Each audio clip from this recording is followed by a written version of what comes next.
Congressman, thanks so much for joining us. Great to be with you. Thank you.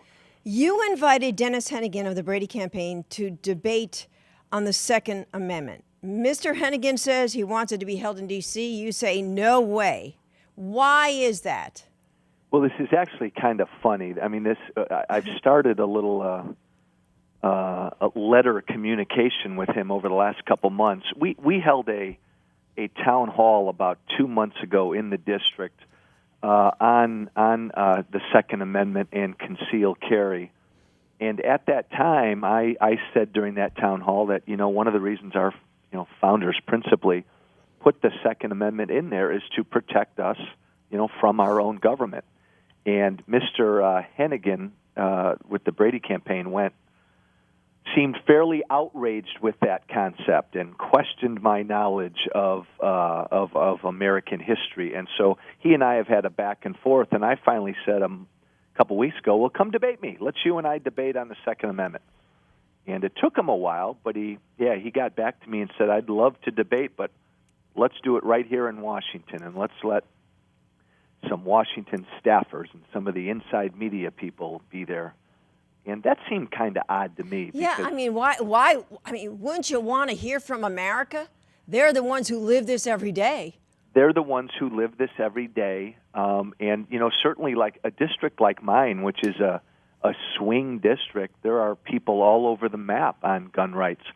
So I think that it would be much more interesting and actually much more important to debate the Second Amendment in front of real Americans. And so we did send them a letter back, and I basically said, I'm glad you're willing to debate, but golly, let's get out of the Beltway. Let's get out of Washington. I don't care what Washington insiders have to say when it comes to the Second Amendment. Maybe he doesn't want to hear from those people that'll stand up and say, you know what? I know what this firearm did for me, and the only reason I'm here is because I had that firearm. I mean, we do these armed citizen stories every single day. Well, you are so right. I do think that's a big part of it. I think with guys like Mr. Hennigan and so many of these other anti-gun folks, gun right folks, this is an academic exercise for them.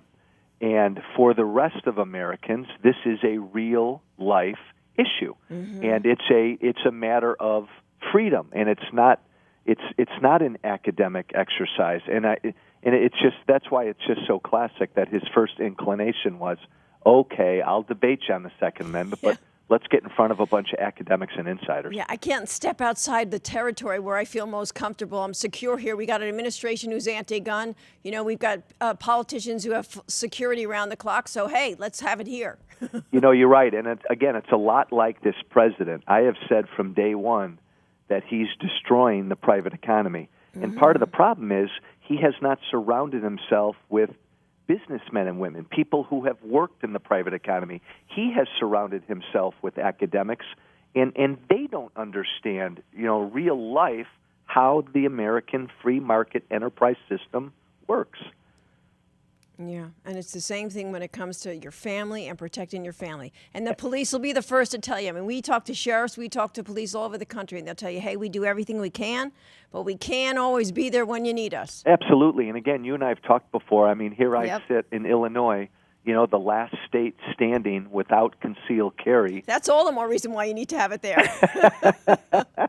And you're right. Law enforcement folks in Illinois, they support citizens' right to carry. So when do you think this is going to happen? Well, we sent our letter back to him last week. This will be interesting. Yeah. I think it was easy for him to say, I'll debate, but let's do it in Washington. I'll be very curious to see if he really wants to get in front of real live Americans. We'll keep you posted. And really hear the debate. And I think it's great. I really do. Switching gears a bit, more documents just dumped by the Justice Department, some 1,400 pages. You look at some of this, I mean, you see the infighting within the Justice Department about how they were going to handle this. Yeah. You see what happened with the letters to Senator Grassley. Your reaction, I mean, when you got a chance to look at these documents? It furthers the aspect of this story, which is very troubling, which is Eric Holder, his involvement, how high up this went at Justice, and most importantly, how they tried to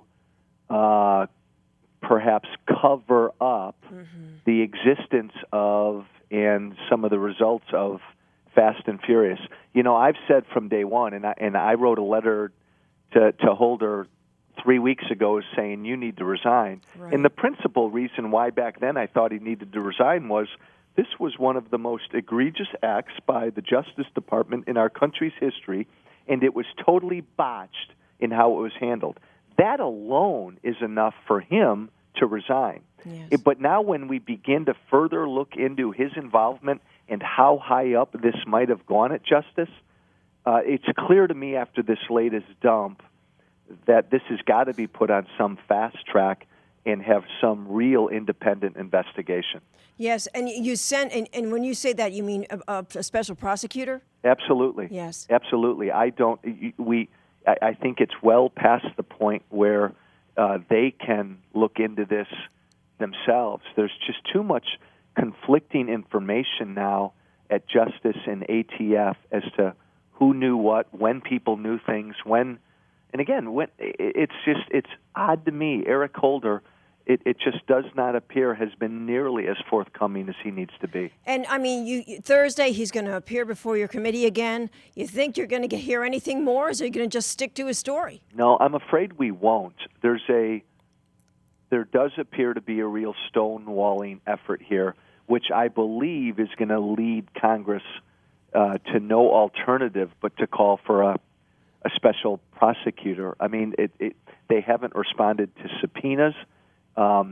Clearly, there have been conflicting reports and now evidence as to when he was first aware of Fast and Furious, and now this latest dump of material shows that there were real conflicts for a while as to who knew what about this program. And it just gets worse. I mean, you've got the Justice Department, they formally withdrew a letter that was sent to Senator Grassley saying Right. it contained inaccurate information. You've got U.S. Attorney Dennis Burke using language like calling Grassley's staff willing stooges for the gun lobby. Right. When you hear that, doesn't that just reinforce what this was really all about?